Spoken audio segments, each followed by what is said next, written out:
Hi, and a very warm welcome to the weekend edition of Wellbeing Wisdom. Delighted you could join me on this beautiful day. It's going to be a hot one. And I wondered if you could remember when you were a child that you're always being told to be kind. Does that ring a bell? Be kind to your siblings, be kind to the people around you. It's good advice. It's partly to make us more socially acceptable, to help us to integrate into the family or the social unit in which we grow up. But at a deeper level, it's a very helpful reminder that you and I are human beings who are a socially dependent species. We have evolved to be dependent on each other. We have perhaps prospered because of our ability not to conquer but to cooperate. And it's this ingrained ability to take care of each other that's led to us perhaps becoming one of the most dominant species on the planet. But at a deeper level, particularly at a time when we are being surrounded by all kinds of news and stories and impulses that provoke fear and doubt and anxiety. It's at this time when we perhaps have concerns about our welfare, our survival, that we tend to become a little bit more selfish. And we forget the importance of considering others. We forget that our needs are deeply connected to the needs of everybody else. We fall into this trap of, because of fear, of course, wanting to protect ourselves, perhaps making decisions, making choices which might satisfy that survival need in the short term, but which don't help us as individuals or as a species in the long term. This is something I wanted to touch on because I had a fantastic conversation quite recently with someone who said, you know, Greg, I feel angry, I get upset, I get triggered very easily. And this is particularly important if you've experienced trauma. Who hasn't? It's a fairly common characteristic to have emotional scarring from the episodes that we encounter during the course of our lives. And one of the strangest, and I think one of the most challenging pieces of advice that I've ever received was the suggestion that we shouldn't react. Now, that is very easy to say, but you know, when you're tired or stressed or under pressure, this need to avoid reacting is pretty tough to carry out. But it is the secret to transforming how you react to the world around you and to the people around you.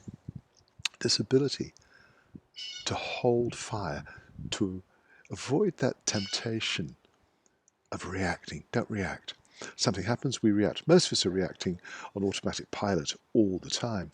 We make judgments, we make instinctive decisions, usually for self-preservation, which aren't always very helpful. But the moment that you are able just to pause and make sure that you have a deep breath, and then you simply say, don't react.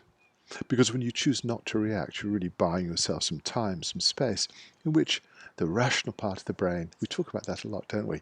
The rational part of the brain gets a chance to evaluate what's going on. It's a very, very powerful thing to do. You may be the only person in the room who is choosing to react with a rational response rather than jumping to conclusions. And quite often, to be fair, we get it wrong. We're acting from this baseline of fear and anxiety, the survival instinct which wants us to freeze or flee or fight.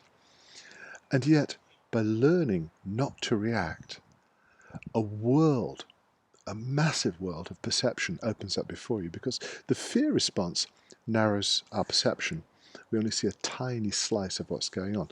And that's why the reaction based on too little information is often quite harmful, can be dangerous, it can be often quite inappropriate. I remember the first time that I was advised to don't react, and I thought, well, that's absurd, because I'm reacting all the time.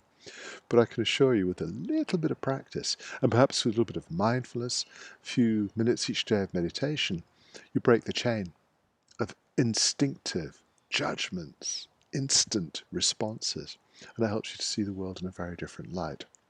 So I thought this might be an interesting subject. It's amazing how conversations drive some of these other videos.